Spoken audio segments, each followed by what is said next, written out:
director for the social and human science sector, which is one of 5 sectors in UNESCO. The others are education, culture, natural sciences, and the communications information sector. Within this sector, we are working on a number of issues, and one of them is what we call futures literacy. And you probably wonder why the strange title to my intervention. And the poverty of the imagination is, in fact, very much at the core of UNESCO's mandate to build peace in the minds of men and women. And in order to do so, you have to apply a cognitive lens. And part of that cognitive lens is, in fact, how we use the future. So I will say a few words today, I think I have about 15 minutes, about why the poverty of the imagination matters for the SDGs. And as you know, the Agenda 2030 with its 17 SDGs signaled a recognition of the holistic and interdependent nature of humanity's aspirations for a better future. And futures literacy, which is our word, our definition of foresight, it also goes under other terminologies, but we call it futures literacy, is an essential competency for the 21st century because it significantly enhances the ability to conceive and implement holistic and interdependent approaches to change. And realizing the ambitions of the SDG 16 in particular offers one of the examples of the value added by futures literacy. And it really is about being able to use the future more effectively as a crucial enabler of governance systems that seek to take diversity into account and enrich the creation of shared opportunities. Now, obviously, this capacity also relates to the global economy at large, in this case to energy and climate, which is the theme of this session. So let me first say a little more in depth about futures literacy and what it actually is and does. And then I will give some examples how fighting the poverty of our imagination actually can help us overcome potentially some of the challenges we see for the global economy, for energy and climate. So what is futures literacy? It's a capability. It's a skill that allows people to better understand the role that the future plays in what they see and do. People can become more skilled at using the future, more futures literacy, because of 2 facts. One is that the future does not yet exist. It can only be imagined. 2 is that humans have the ability to imagine. So as a result, humans are able to learn to imagine the future for different reasons and in different ways, thereby becoming more futures literate. The way we do this at UNESCO is really to highlight how futures literacy can help work on dimensions that usually generate hope and fear or sense-making and meaning. The futures we imagine, they usually drive our expectations and disappointments and willingness to invest or to change. So it really matters how we use the future in terms of how willing we are to embrace change and to invest in change. And usually we're not very willing to do so because, in our view, most of us live kind of a constant Kodak moment where we are not really able to see beyond our horizons. Our biases about the future are typically based on the way we use the future, meaning that we project into the future based on past experiences, and maybe we add 10% to anticipate changes. So these anticipatory systems is what futures literacy studies. We do annually approximately 20 futures literacy labs where we train different audiences, for example, the European Banking Association, the government of Norway a couple of months ago, and also within the EU, the UNFCCC on climate, to really understand first the anticipatory system that each one of us has. why are we not able to better predict what's going to happen or what could happen, or imagine new scenarios outside of the box? And we then typically ask participants to look at what is, in their view, in their specific view, the likely future. And that generates a discussion. And then we ask them to look at, in their view, what is a positive future? Or what would be a positive, what constitutes a positive future? And then thirdly, we do certain exercises to allow participants to imagine possible futures. So that typically means that you are being put in a time capsule and you wake up 60 to 100 years from now and into the future, and the society is very different. And you're given a specific role, and you're then asked to imagine what that role will be. For example, what's a local government official to do in 100 years? And in doing these exercises, each participant is able to clearly see and recognize their own limitations and biases regarding the future, which in the case of Kodak, as many of you know, actually created the bankruptcy for the organization because they could not imagine a future without paper, even though they had in fact invented the digital camera. It was just not part of a possible future.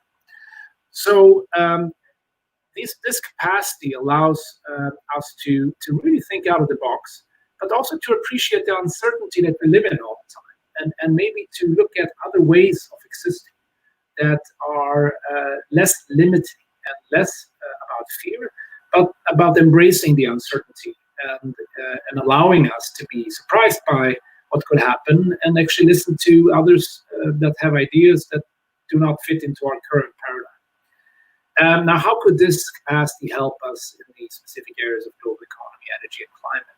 Well, let me give you a few examples where I think it can help, and it actually is helping at this time. Why is it that typically innovations are done by startups to a larger extent than large companies? Well, it probably has to do with this capacity. It's somehow easier in a startup environment to really think out of the box and being able to move beyond the current setup. So all of the innovations that have contributed to create the conditions for local economic grids, for example, local energy grids, rather than a future of the typical large grid networks that we've built in many of the rich countries. And the leapfrogging we're seeing to very different energy approaches in poorer countries could in fact be what I just said, a leapfrogging into a very different future of energy and energy finance. Now, to accompany these investments, you can't have standard banking systems that are usually geared towards larger scale investments. All of the risks that you have to deal with, including maybe the biggest one, currency risk in the poorest countries, are hard to deal with the smaller the investments get. So in my former job at the UN Capital Development Fund, I designed a program which tried to be innovative in the sense that let's see what exactly are the constraints at the local level for local or sub-regional grids and small-scale investments, not just pumping in grant aid money, but really using the local economy and the local financial sector and help it produce the necessary financial instruments to allow local grids to be produced or financed. And of course, we found all kinds of different constraints, and we designed a program that would fill every constraint in the kind of off-grid energy community. It's called the Valley of Death, because you come across at some point a valley that cannot be bridged by any financial de-risking instrument. So we agreed that we would cover whatever Valley of Death that would appear. And the biggest one usually was the currency risk in the end, if at least with money coming from the outside, of course, to try to then de-risk the investment locally. So there were many dimensions that we only could overcome by actually making money available for bridging those deficiencies in the local economy. Nobody thought it was possible because it didn't fit the future and the future kind of paradigms that we usually live in. But by proving this can be done with some subsidies, we were able to unlock local economies in several countries, particularly in Africa, that then led to financing of off-grid investments in local energy based on latest technologies, and also allowed higher quality, small-scale energy equipment to actually be economically viable, which is another problem today for those of you following the energy sector. This was thinking out of the box. It was before I was introduced to futures literacy, but it's an example of when you bring people together and you really think out of the box, that you can actually unlock certain dimensions that seemed impossible before. Another example that I'd like to give is more on the kind of unlocking of local economic opportunities, which then generate national and global economic growth. It's very hard for us to really understand what generates economic growth. And of course, there's many answers, probably from many specific situations. But one answer that I think is not being explored sufficiently is what constitutes a really effective marketplace. If you walk up and down 2nd Avenue in New York, which I did for several years, you become familiar with the locality after a while. And you realize that it's an extremely efficient marketplace, where any opportunity that is available will be capitalized upon very quickly. And this is something that you see at 2nd Avenue. It only takes a couple of weeks for a new shop to open where there is this, but there doesn't exist this kind of service. If there's no 7-Eleven, there will be one very quickly, or a cafe or whatever. The marketplace functions extremely well. If you apply this reasoning to peri-urban, for example, geographies in emerging economies, you can see some of the similar situations, but never to the extent as efficient. So therefore, some very bright minds have come together, for example, through Hand in Hand is one NGO that is trying to do this, to really try to capitalize on the existing local economic opportunities by building the necessary skills, providing the necessary finance, including also market research and marketing and other dimensions that usually would be taken for granted, but aren't available in many of these environments. So this is another example of when a very out-of-the-box thinking that could have been generated by futures literacy, and certainly is a good example of the richness of the imagination, has generated some amazing results with millions of young women particularly, and also older women, who in many cases are illiterate, have been able to gain the skills and the investments to build their own businesses and become true entrepreneurs, meaning they actually hire people and grow the business. This is another example, I think, that is worthwhile mentioning. Clearly, on the climate side, there is some great examples of how thinking out of the box is really showing the way.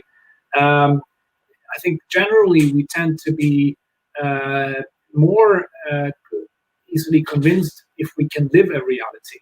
And I think, in a way, what we've just experienced during the confinement kind of represents a futures literacy training experience, because we've been thrown into a new kind of way of living, where we don't take traveling for granted, where we are meeting like now on webinars and online and becoming quite used to it and quite good at it. And one of the things that happens to us, I think, is that substance takes over from form. There is no champagne right now, and there's nothing we will do afterwards with it. Really, it's a shame. But it is the substance that populates our dialogue online, more so perhaps than in some of the person-to-person meetings or conferences. I fully think those are needed at some point again. But it has shown us that it's possible to live without traveling. It's possible to really move beyond our usual ways of working and living. And here I am in my home, and I had to put on a nicer shirt, but otherwise, here I am working, and it's just as efficient, or maybe even more efficient, in my view. But time will tell whether that's everybody's experience. This, of course, links to climate, because it forces us to change our behaviors. Here in Paris, the streets were empty, everybody biked. It's back to somewhat normal, I guess, but there's definitely much more bicycling going on, and the city actually dared to take a decision to change and has now blocked off a lot of roads. You've probably seen it on TV. So this is relevant because it really kind of feeds into what we call futures literacy as a skill. We were forced to live that future, and it has forced us to experience it. If somebody, many people have told us about this future for a long time. and we really couldn't listen. It was very hard for most of us, the majority of us, to imagine it. We could say, yeah, you can work remotely, but yeah, we still need to travel. You need to be in an office. It wouldn't be efficient. There's plenty of studies that show that it probably would be.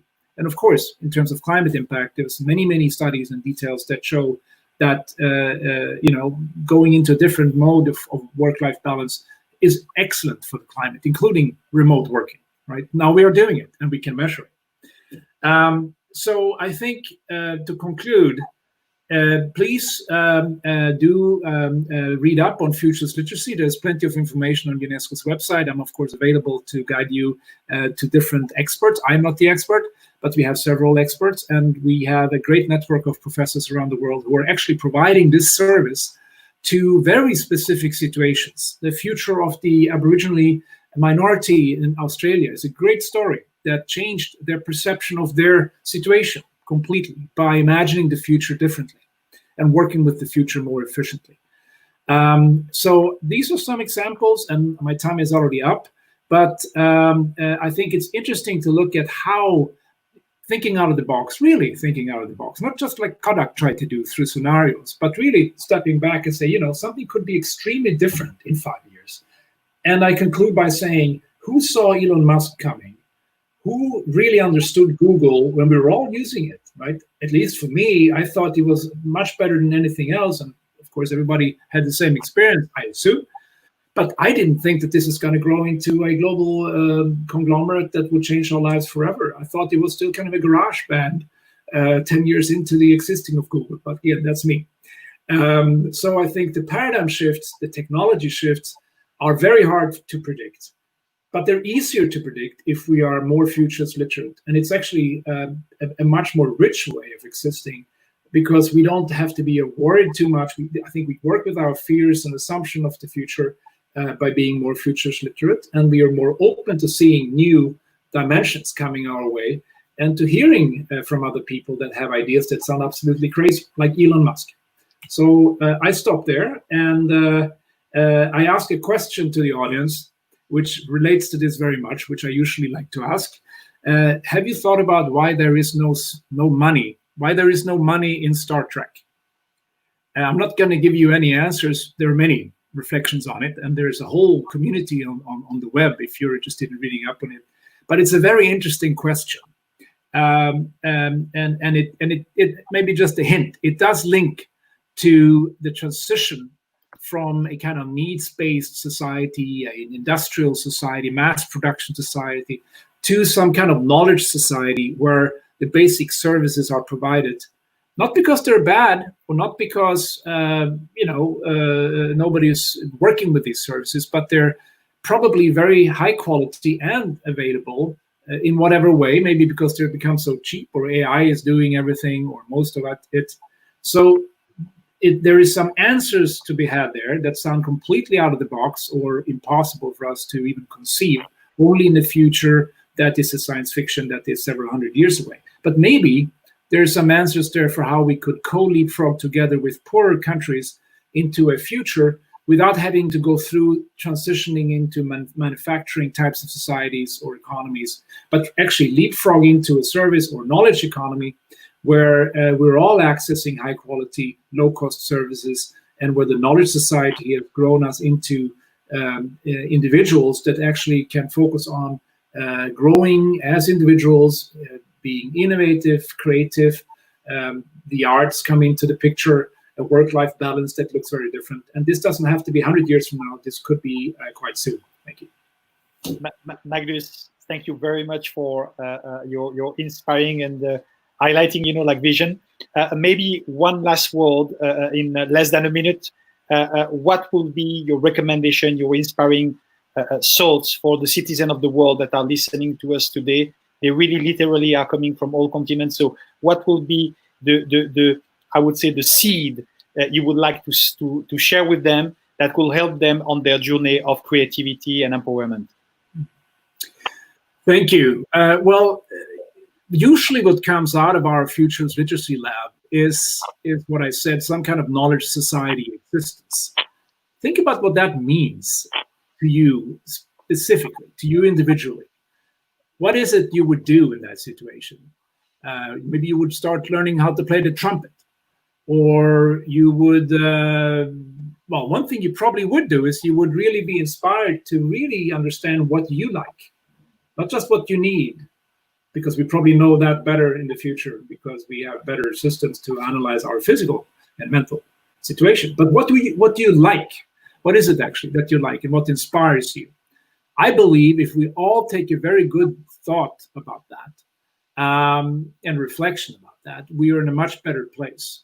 So rather than thinking what the society or our status quo or community wants us to think or do, think about what you actually want to do and like, and what inspires you.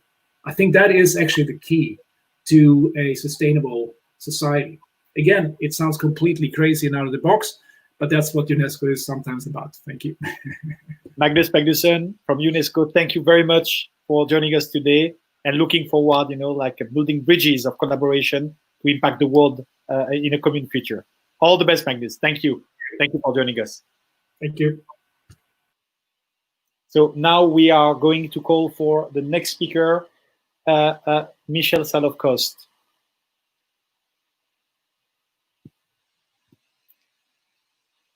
Okay, that's perfect. So I don't know if Michel has the camera or not. So I will introduce Michel right away. We are just checking if, okay. So our next speaker, Michel Saloff Coste, is an international integral and global futurist, researcher, business advisor, entrepreneur. Is really a thought leader in the field of prospective thinking and innovation. He is right now leading the Future Innovation Institute for the Lille Catholic University in France. That's one of the main university in Europe. And so we're gonna listen to Michel on a new kind of love as an energy engine for a harmonious and symbiotic future. Did you hear me? Is it okay? Michel, so that's superb. So I just introduced you, Michel. You can start. The floor is all yours.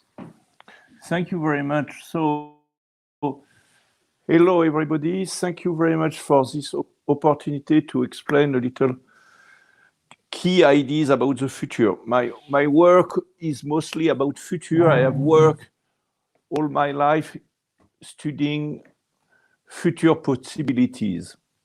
So the key word I'm going to use is love, energy, climate, civilization, systemic scale, economy.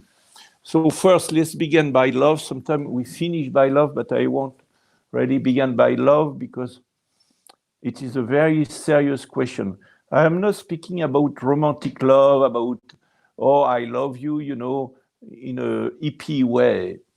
I speak on the fact that most of the problem we have now, if we want that humanity succeed in this next 20 years, and really if we are able to make planet great again, mostly when you study very seriously the possibility, you discover little after little and more that love is a key. Why? Because mankind in the past was really fragmented in a lot of different way of thinking, different kind of civilization.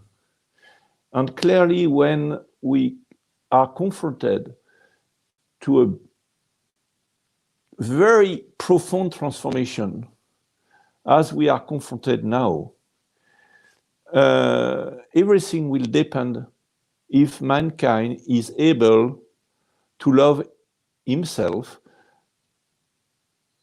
Are we able, as a civilization, to love all the other civilizations, to understand them, to understand their interest, and creatively find a path all together for the future? the situation is at risk. You know, everybody know now that the next 10 years may be the period where mankind are going to choose between disappearing or really flourishing in a new path, in a new civilization. And this path is a path of love, or we will have what Huntington have very well explained. We will have a clash of civilization. If hate, if misunderstanding becomes the norms, it has been for years, for centuries, for millennia, then I don't see how mankind as a whole will find a solution to the actual crisis, which is a huge opportunity for a deep, in-depth transformation. So love is the key. Not romantic love, I love you, it is, you are nice, I don't love you, or no, it is not this. It is really love in the way that you are interested by the other. You are interested by your enemy.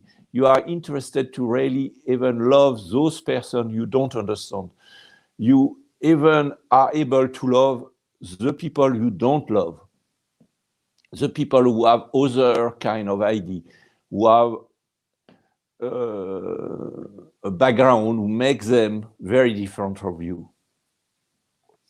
So mankind have to learn to love himself, to love the other civilizations, the others, not only human, but also animals and plants. I think a big question in the future will be the use, and even the term becomes to be hurting, our dialogue with other civilization, but our dialogue with animals, our dialogue with plants, how we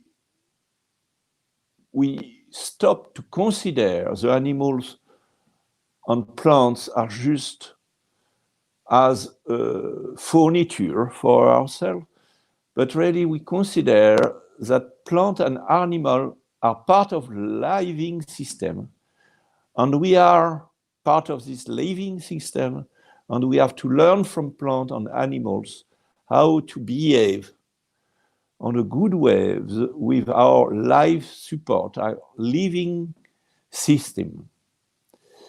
In this field, for example, the idea of Gaia, the Earth as a living being, is very interesting, even if scientifically we can consider it is still a question open scientifically, but philosophically and as an idea, even if it is not true, it is interesting to consider this, because we have to be aware that if we disrupt animals and plants, if we are not aware of them, if we don't care for them, then we will destruct ourselves. So first, love. Another question is energy. Each civilization, each new wave of civilization have been connected to a way to use energy. And obviously, not our way to use energy and the fact that we was able to use energy was a key for our success as a civilization. Actually, you discover that the explosion of the population is directly connected to the use of energy. Without energy, it is very difficult to survive. Regularly, you have bad record, you don't produce enough food, and as you cannot transport massively the food, then you die.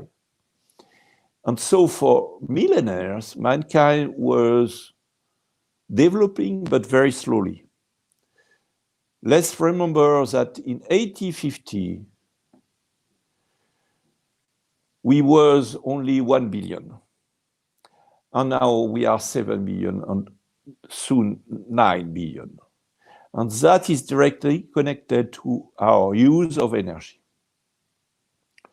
And this energy actually pollutes a lot because it is energy who use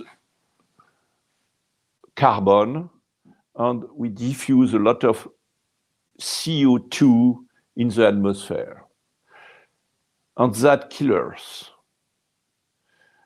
And that kills the animals, and that kills the plants. So there are big issues about how we can change of energy resource. And that is not easy because energy is connected to civilization.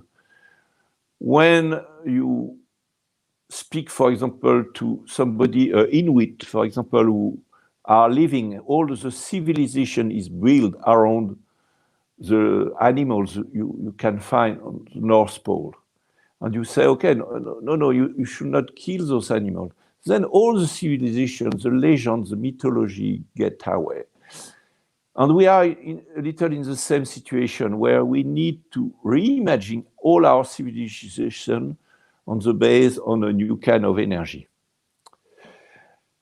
And that is something very big because energy is the center of all economy.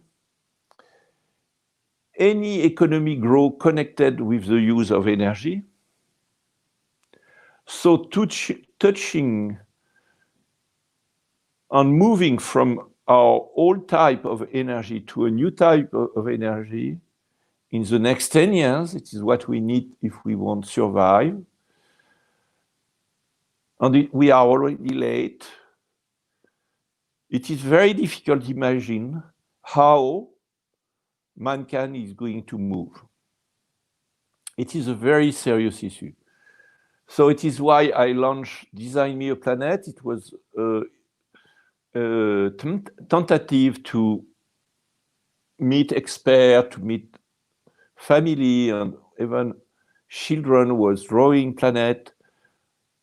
It is very important mankind began to dialogue, to be more creative about this big issue, which is the future of energy. And that cannot be done in our actual economy because our actual economy or the theory of our economy was made at the 17th century, and at those times the problem that we have now was not there. So I think we have to think again deeply about our economic system. A lot of people consider ecology against capitalism. I don't think so. I think capitalism was the most flourishing period ever for mankind.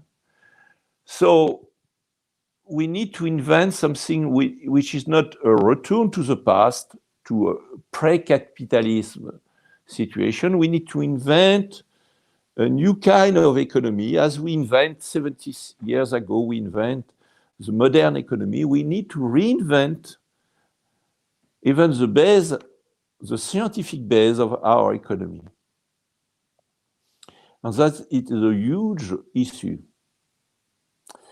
I will finish by the fact that there are no change in the civilization without a change in our way of thinking. So each time mankind have moved from a wave to civilization to other waves, so from hunting and gathering to agriculture and then industrial era, each time the way we develop knowledge was transformed. And now, obviously, we are in the middle of a big transformation about our epistemology, about our philosophy, and we need to build a new philosophy. I think all the research about systemic approach are on the good way. I think also what we call in Americans the integral approach, integral philosophy, are very interesting because they bring a way to understand the different culture, east, west, north, south, to put together all the civilization is in a common understanding.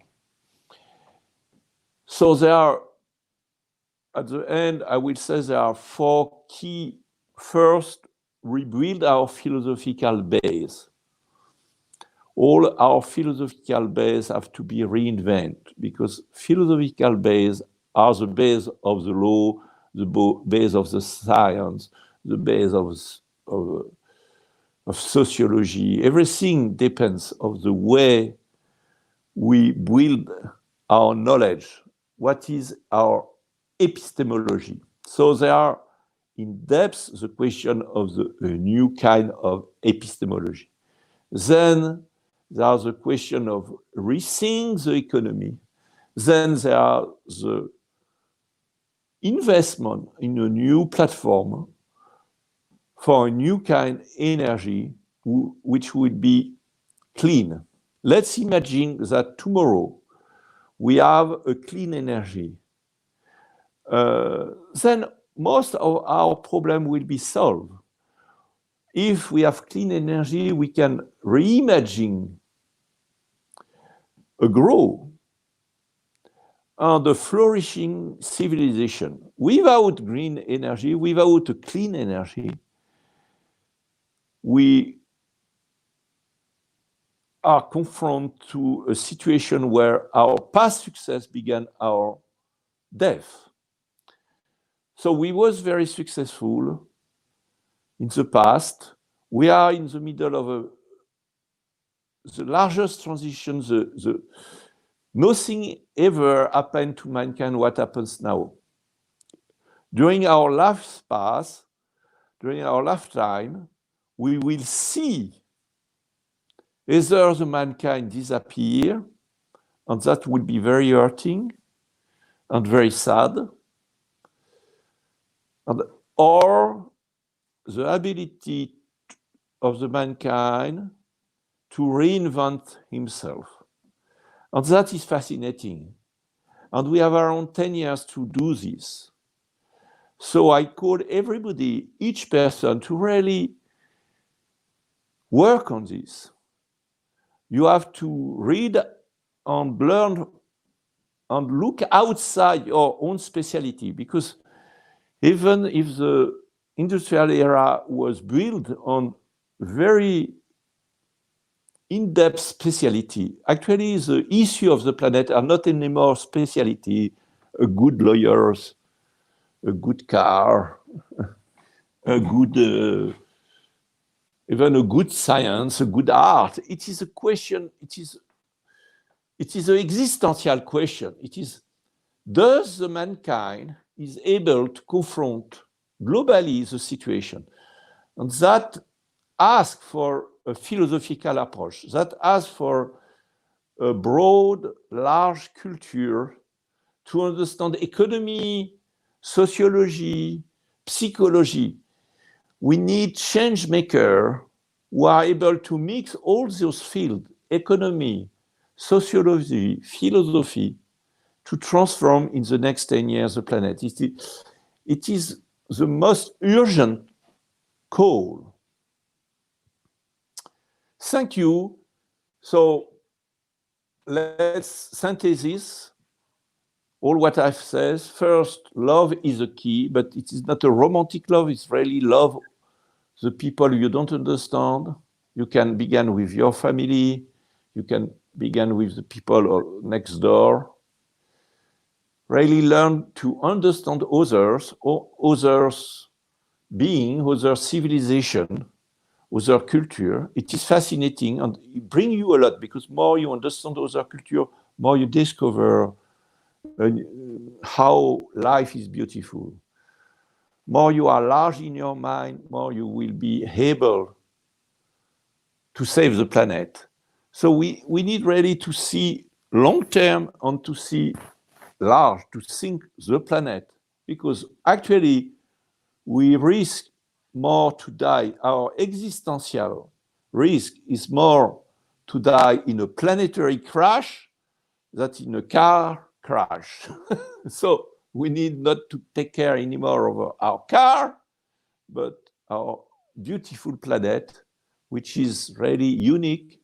We discover now, we know the cosmos, we know that there are no other planets as this one for a billion of light year. So it is not tomorrow we will find a new bird, a new place to live. So we need to care for this little planet and to save ourselves, being reconnected to animals and to plants. And I have a little animal who just arrived to me. It is a little dog. I will show.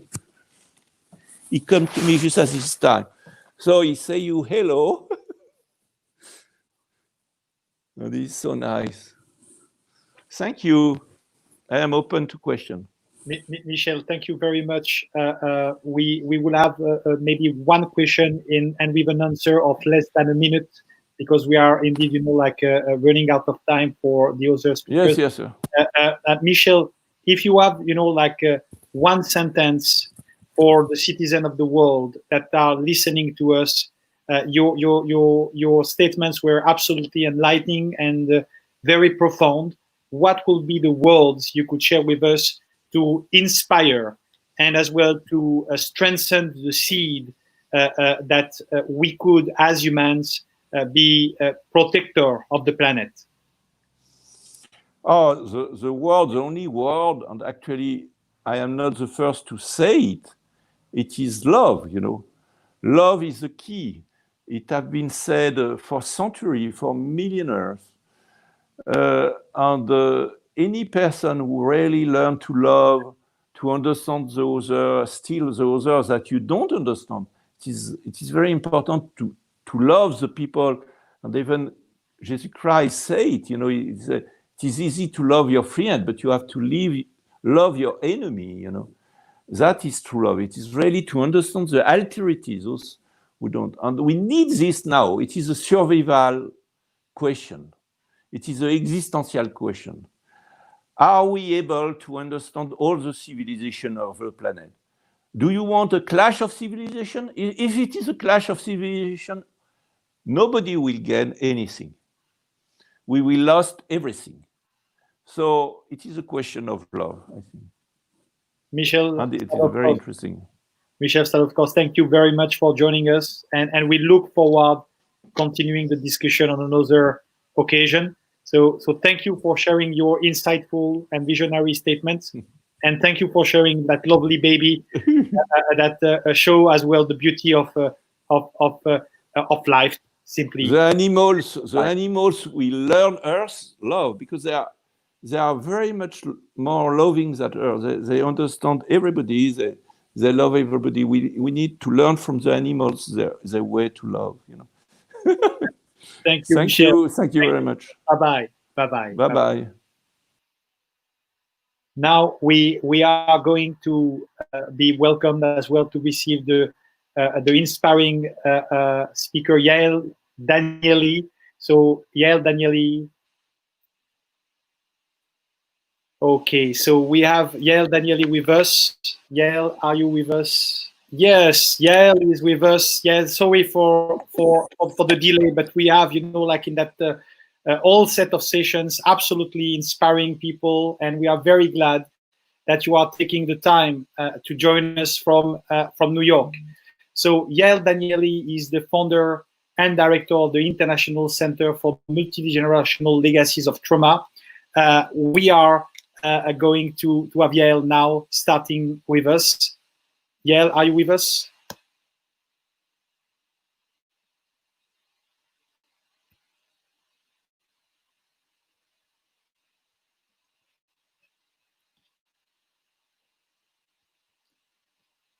Do we have Yael with us?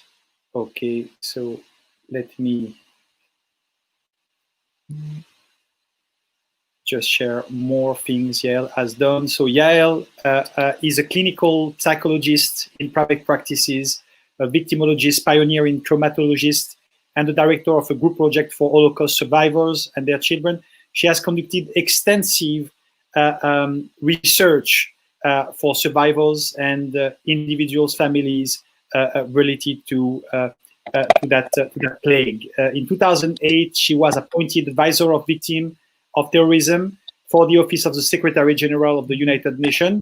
Yael, I just introduced you as well in your more recent endeavor as a founder and director of the International Center for Multigenerational Legacies of Trauma. Yael, the floor is all yours. We have people from all over the world. We are glad you are with us from New York. Yael, we are with you now. Thank you, Jonathan. I entitled my comments, "Disunited even in the face of a common enemy. Solidarity is the only option." 76 years ago, in June 6, 1944, Allied forces landed in Normandy to fight together to end World War II in Europe.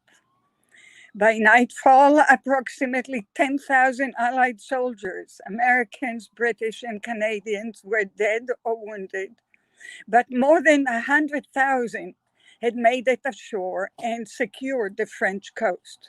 From D-Day to 21 August, the Allies, including personnel from Australia, Belgium, Czechoslovakia, Denmark, France, Greece, the Netherlands, New Zealand, and Poland, landed 2,052,299 men. Of the essential factors enabling their ultimate victory over Nazi Germany were leaders who, on the whole, provided through what I call compassionate articulation, protection, meaning, and comfort. Additional elements included empathy, solidarity, inclusiveness, cohesion, hope, a steadfast unity of purpose, and commitment to upholding and protecting democracy and humanity's highest ideals and principles. To never again allow hate and naked abuse of power to threaten peace, stain the meaning of culture, human rights, justice, and of progress, and put to shame humanity's soul and dignity. Taking various laudable variations from the creation of the United Nations Charter and systems for we the people, its programs and bodies, through establishing norms and rights, they have culminated most recently in agreeing upon and committing to the implementations of the Sustainable Development Goals. Alas, despite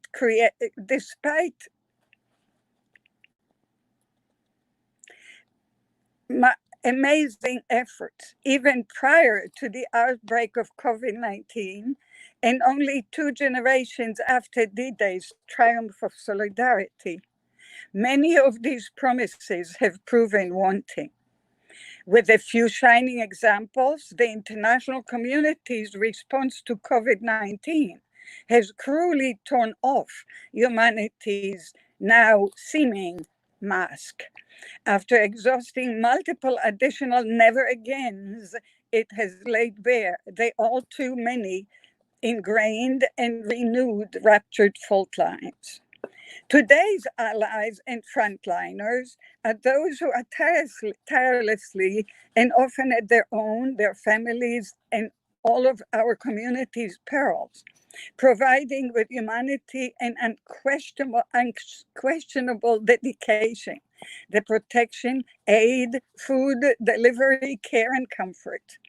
Studying for our survival, continuing to teach our children, and telling all of us the many truths that must be told for us to survive and build anew. By their actions alone, and with the astonishing solidarity engine of the internet, despite or in the midst of isolation, as of right this minute, they have reminded us that we are all in this together and that we must resurrect and continue to respect and preserve the dignity of our common meanings and values. While spontaneously and creatively worldwide, we have acknowledged and celebrated their resolute sense of civic mission, despite uncertain, often poorly equipped and unprotected work conditions, we must also empower and provide our surviving caregivers and other frontliners with meaningful support and the healing they deserve. We have named them essential workers. Let's not forget their dedication and belie our admiration. They deserve the recognition of their contribution in long-term economic terms as well. We must also heed to their, tend to their and the many unaddressed needs of victim survivors of COVID-19 and of its parallel plagues, such as mental, ethical, socio, ethnocultural, economic, and environmental health. Ultimately, the most meaningful way to honor today's allies would be to remember our pledges, to fulfill our obligations to them, to ensure peace and security and equitable income, to struggle every single day against hate and abuse of power, injustices and inequalities in all levels, in all spaces, new and old. COVID-19 has exposed the unfathomable price of our complacency and indifference. In solidarity, at the International Center for Multi-Generational Legacies of Trauma, we've been reliving in shock, horror, and excruciating disbelief the cruel unfolding during COVID-19 of those other centuries-old and newer epidemics, intermittently hiding and neglected, yet constantly plaguing particularly the vulnerable among us, including our planet. These cumulative, multi-generational, historical wounds were never genuinely acknowledged, examined, recounted, and healed, nor were they accounted for and seriously redressed. It behooves us to harness the energy, passion, and sense of commitment that has been reawakened around the world, that literally or figuratively could no longer breathe, to rebuilding a better and more resilient world. Having invested decades in continuously studying, treating, and learning across the world how to prevent persisting cycles of multi-generational legacies of trauma, we stand ready to support comprehensive, multidimensional, multidisciplinary, cross-sectoral, integrated, sustainable, and reparative policies and institutions, as well as individual, family, and community-based, culturally authentic programs. To be authentic and therefore viable and sustainable, we must heed the voices, needs, concerns, and wisdoms of victim survivors of all vulnerable groups, grassroots organizations, and civil society. They must be included in peace, justice, educational, and rehabilitative processes, in choosing and articulating policies, and in designing their implementation, and in planning and establishing programs and institutions of which they would feel ownership. Their participation will not only, empower them and destigmatize them, but they would empower and ensure continuity of such programs and institutions. Yes, in solidarity, and perhaps with creative use of the internet and the cyber community. COVID-19 and abuse of power have exposed unfathomable price of complacency and indifference. The time has come to launch the albeit arduous process toward genuine freedom, equality, justice, and progress for all. The values that so many of today's protesters refuse to surrender. For that, in solidarity, honoring as well the great generation of D-Day 76 years ago, individually and collectively, we must recommit for as long as it takes, every single day, to repairing, soothing, and healing our torn, wounded, shamed humanity and our only planet, for ourselves and for generations to come. When Michel was talking before, I was thinking of Rabbi Hillel's answer to the question of how would you put Judaism in one sentence? And he said, if I'm not for me, who will be? And if not now, when? But if I'm only for me, what am I? Thank you.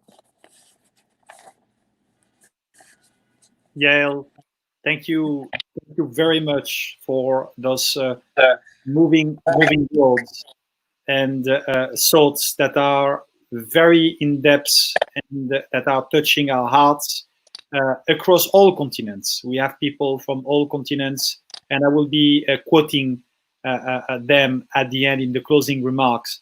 It was very empowering statements. Your commitment throughout your life speak for itself.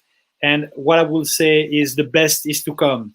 Yael, you are a source of inspiration, and your ability to, like someone which is capable to look more than what is the perception. You are capable to find the words that can trigger reactions of energy and awareness and consciousness. So the question I have for you is facing this unprecedented time that humanity, all of it, has been, living. What are and what could be the words you would like to share with our audience to help them and to help us to go one step higher in our path and journey of consciousness and universality? I was thinking, independently of my presentation, of the key to my thinking and about space and time, and maybe that would be some wisdom I collected through the years in the places I worked. For example, in Bosnia, when we worked after the genocide there, there's a saying: "Don't build a building from the roof down." A lot of the world's thinking is from the roof down. And we have to stay on the ground with the actual people about whom the policies are about. And with them to relook, I agree with the former speakers, revisit our notions of what living together is.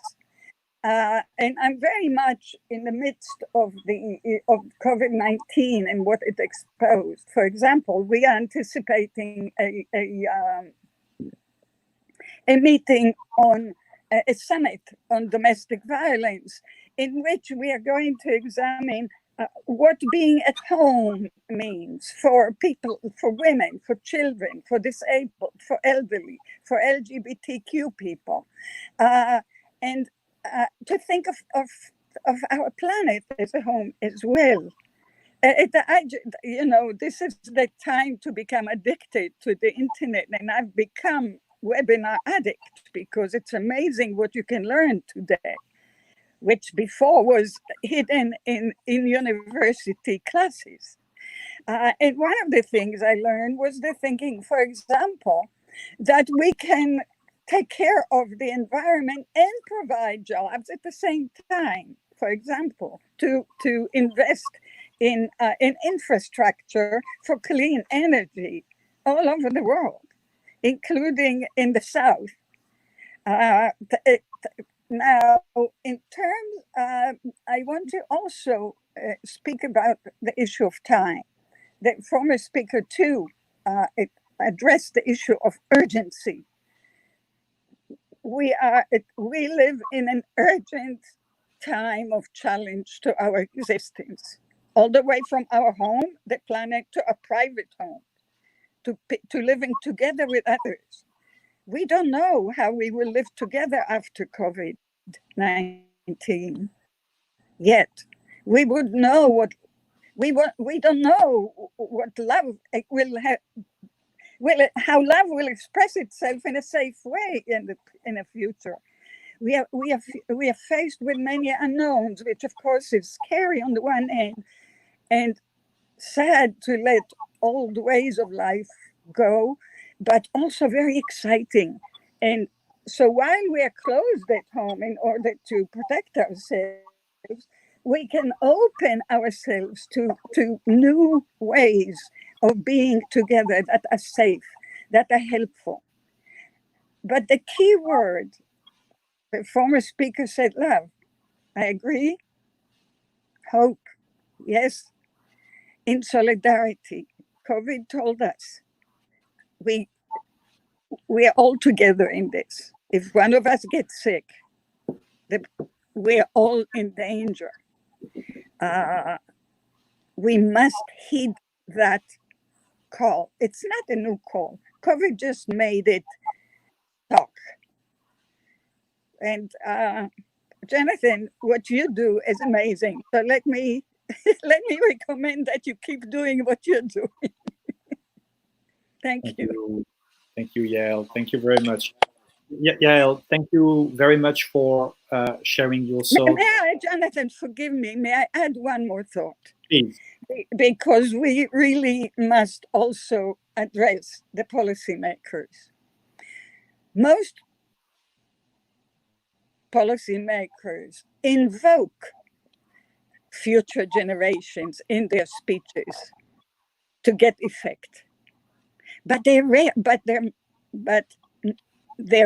real commitment within their own life is to stay in office for 4 more years, 8 more years, how long they have. So they don't really keep in mind the welfare of generations to come. They don't really thoughtfully examine the impact of their momentary decisions on not only on the lifetime of the current generation, but on their children and grandchildren and offspring to come, and of planet as a whole. And we are in danger because our leaders forgot that their words count for generations. So let me add that as a word of warning to them. And again, they must also think in solidarity. Thanks, sorry. Thank you, Yael. Yael Daniell, thank you very much for joining us today. I look forward the continuation of our dialogue and synergies we will be able to build. As I told you already before, you touch my heart, Yael. So whatever, wherever, whatever the distance, we have our energies and commune aspirations that will be serving life and for generations to come. So thank you again for joining us from New York today, and looking forward the next talks. I would be grateful to be able to listen from you, because you are definitely, like shining into the room, and there is still darkness, but we are capable as humanity, all in our diversity, to be able to spread more light. Thank you very much, Yael Daniell. Thank you. Thank you. I will be now calling for our last speaker, Julia Genuardi, Julia. Hello, Julia. Hello. Hi. It's a pleasure to have you with us. Julia is actively involved in sustainability for Enel Group.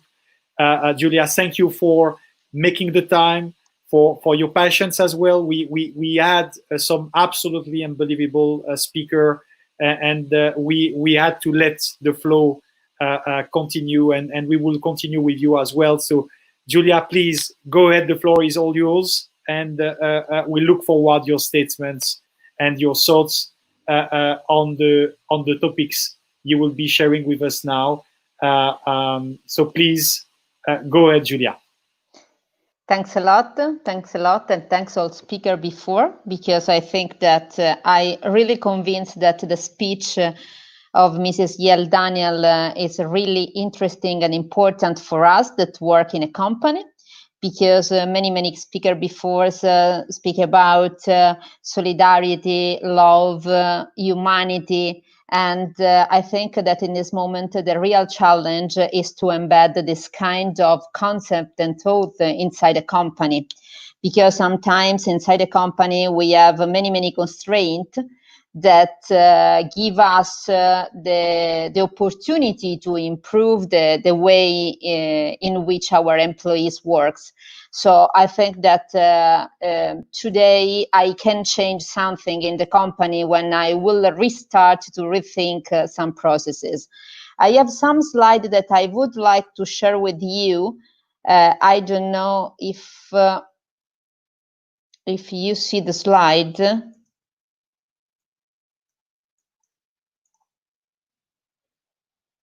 I don't know if you see. I think we have some problem about that, but it's not a problem.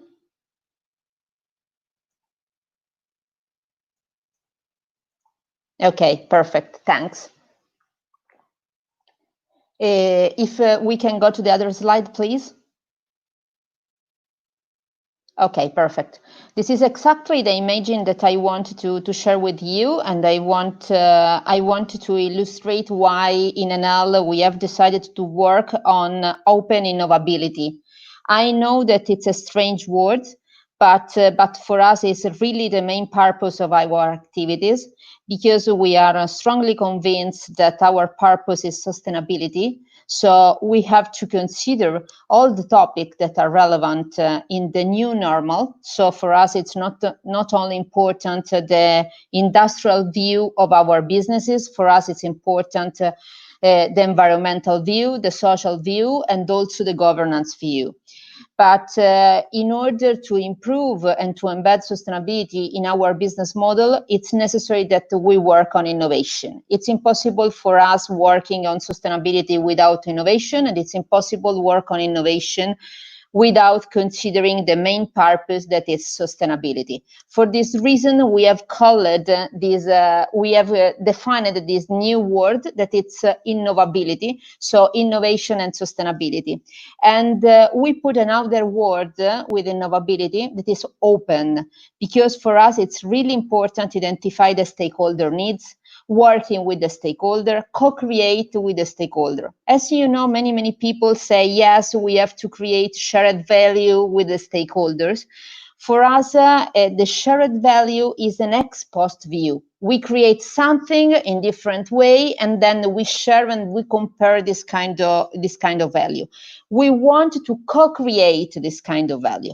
Means that we have to consider all the needs. For example, before some speakers says, yes, it's important to consider diversity. Diversity is exactly the main element that we have to consider.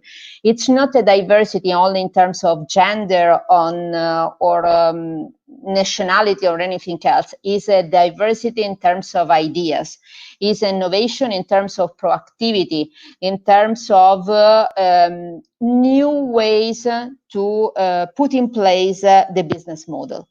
But other element that it's really important is the people centricity. We can create the the business model, a perfect business model, but if we don't put in the middle, at the center of our business model, people, this kind of model doesn't work. And people for a company like us, you have to consider employees, customers, suppliers, and also the communities in which we operate. So as you can see, we have created an ecosystem that allow us to manage all the situation, to manage, for example, the new normal after the COVID, after the coronavirus. For many years, we spoke about resilience. We had an extreme weather events, we had a pandemic, we had another thing. We say, yes, it's important that the business model is resilient. I strongly convinced that the word that is important is not only the resilience, it's important the flexibility. And if we want to be flexible, to adapt our business model, to support our employees in the new normal, it's necessary that we work on sustainability and innovation. If we can go to the other slide, please.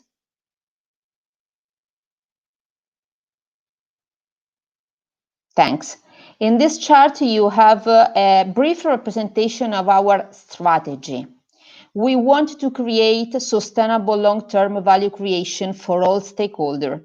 What does it mean? Does it mean for a company, for a utility like Enel, that we work on energy transition? Many people before say, yes, it's really important to work on clean energy. Yes, for us it's a mantra.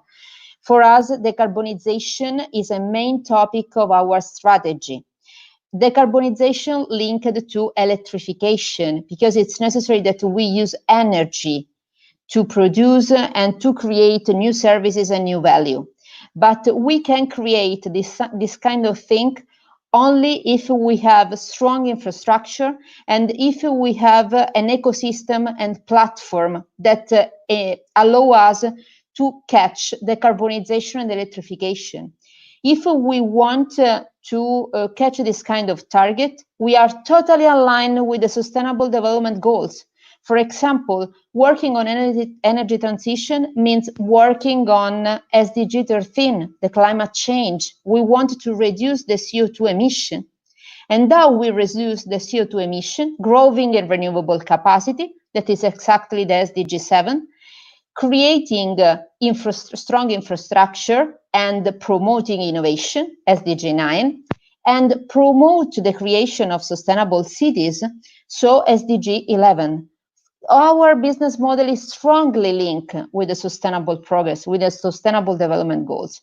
But it's always important that if we want to catch really and to create really a sustainable value creation, we have to work on people centricity in terms of people that work inside the company and communities that are near our infrastructure. Also, it's necessary that we have a strong backbone on ESG. We have to work to health and safety. And in this period, it's really, really important to work on health, on sustainable supply chain or environmental sustainability. In this moment, the world is strongly focused on climate change, but we have to remember that we have to work on biodiversity, on water, on waste. We have to work on circular economy, for example. We have to remember this kind of thing. For us, it's really important not only to follow something that is fashion in this moment. We have to create a strong, sustainable business model. The last part is exactly the sound governance. This is the base, the backbone of all the cube. You can see in the left part the word innovation. Innovation is exactly a boost, because allow us to boost external trend versus inside activities, and also boost inside the result to external outcome. So it's really important that we work using this kind of structure. We are a company, so it's necessary that we consider a specific structure that give us the direction that we have to follow to really create sustainable long-term value creation for all stakeholders, not only for shareholders. For example, if we can go to the other slide, please. Thanks. You have a brief story, for example, that can explain you exactly the merge between sustainability and innovation, the so-called innovability. For example, I introduce you Fabio. Fabio is a colleague that work in a specific business line in NL. He is 28 years old. He is deaf from birth. And for him, it was really impossible to organize an online meeting, especially in this moment of coronavirus. We have decided to support him and to launch a specific challenge in our crowdsourcing platform. And we have identified a small startup that created a specific app that converts voice in text and vice versa. In this way, Fabio now can organize meeting, can speak with other people, like exactly another people that isn't deaf. In this way, we have created working inclusion. After that, we have decided to scale up this kind of solution, and we have decided to apply the same solution to our customer in mature countries. In this way, all the deaf customer can communicate with NL without third parties. After that, we have decided to improve this kind of app also for developing countries, because it's not only an issue that regards the translation in other language of the app. It's a completely different approach. In Latin America, for example, we have a different level of education respect Italy, respect Spain. So we have to work with local association to create an app that really help the people with this kind of element, this kind of characteristic. So we have created another app that support this kind of customer in Latin America. In this way, we have created a social inclusion, working inclusion, external inclusion, but we have created also new opportunities and new business for a small startup. In this way, we have co-create value. We have created value for our colleague. We have created value for our customer. We have created value for a small startup that now works in, I think, 6-7 countries around the world, and we have created value for us. So in this way, we are working exactly in innovability way. And this kind of solution was only possible because we have created this kind of open innovability platform. Using this kind of platform, all the people can contribute to the challenge that we have. We launch many challenges during a month because we want to create new value. We want to create solution according to the stakeholder needs, but also through the stakeholder ideas, to the stakeholder skills. It's impossible that at this moment a company has the whole skill that is necessary. It's necessary that we work all together, exactly according with the SDG 17 that says partnership for sustainable progress and for sustainable development. So I leave you and I conclude my speech with this kind of word. Innovability is exactly the main driver that we have, and I hope that innovability will become the main driver for many companies, because if we work all together using the same mainstream, we can really change the world, we can really create value, but in this way we create value considering always environmental and social issues that in this period especially are really fundamental. Thanks. Thank you very much, Julia. It's a very forward looking in terms of thinking how corporates and private sector, which is one of the, if not the main engine of value creation for citizens around the planet, is evolving. at Horyou, we are thinking a lot on those topics, and I must say that now I fully understand the concept behind this association of worlds. As you notice, CGF is a social innovation and as well global ethics. And of course, the two aspects are absolutely paramount. Maybe just a few quick questions, Julia. So the first question is, we had an amazing woman empowerment panel earlier. I just would like to ask you, as a woman, you are now in a key executive positions to help the transformation of a landmark group like Enel. What could you share that has been maybe some experience or strengths or engines of commitments that have supported you in your current position, and as well, like past to make the change happen within your group? But I think that it's not so simple work as a woman sometimes, as you know. But I think that the main skill is the curiosity. So I work in a specific. I work in a specific area in which normally you haven't a defined framework. You have to change the way in which you work every day. You have to. It's necessary to have curiosity, but also courage to implement this kind of idea that you have. Sometimes you are in line with your top management, but sometimes no. But I'm really convinced that it's necessary that you represent your idea according with exactly with the business in which you operate. Sometimes it is impossible to catch all the targets, to catch all the purpose that you have. But it's fundamental that we try to change something, because if we don't try, we don't change. And Oscar Wilde says many years ago that normally tradition is an innovation with a good result.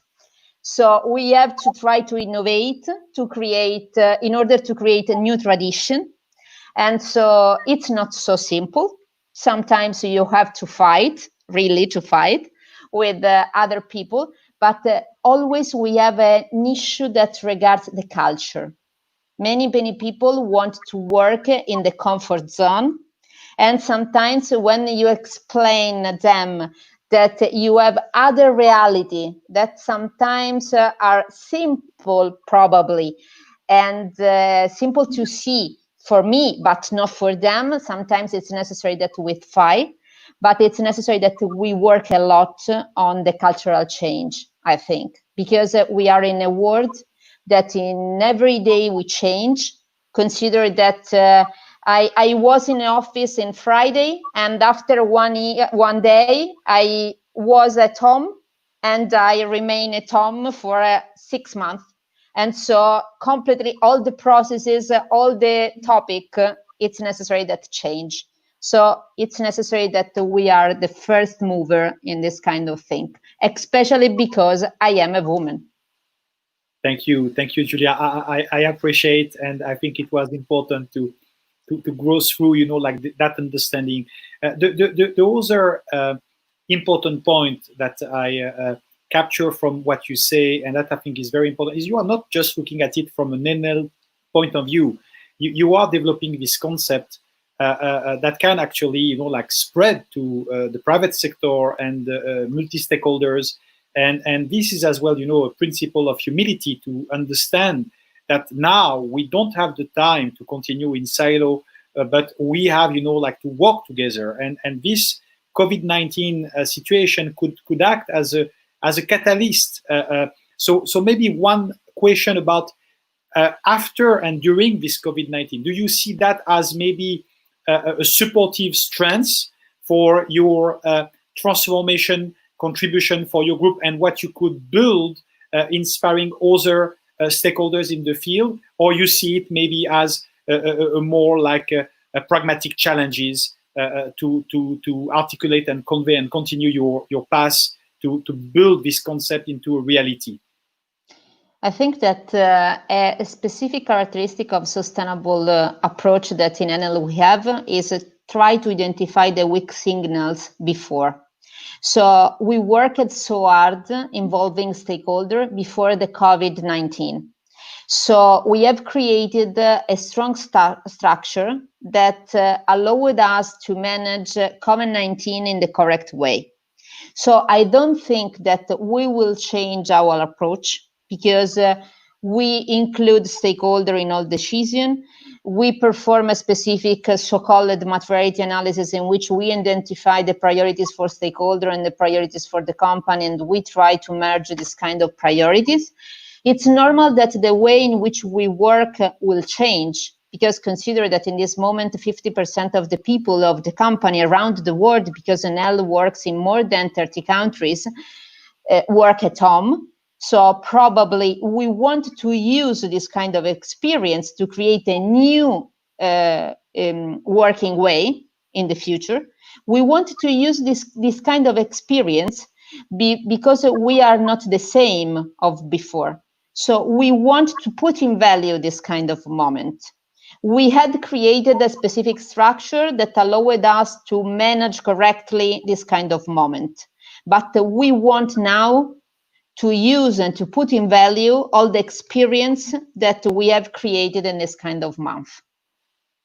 Thank you very much, Julia. Thank you very much. And maybe to conclude, if you had one sentence or one or few words or thoughts to share with the citizens of the world, the citizens that will and are change makers in their local countries, regions, villages that are listening to us today, what will be those words?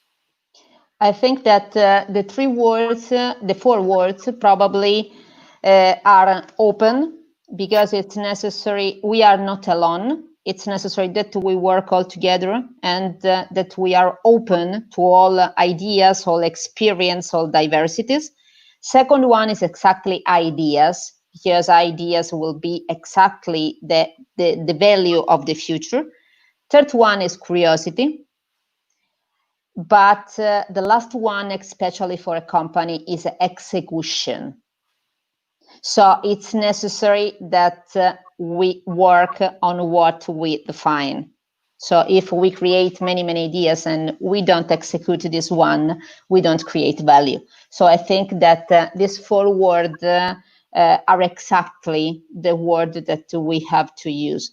Humility is always the baseline on the backbone that we have to use. Well, absolutely inspiring, Julia. Thanks a lot. I look forward our future exchange.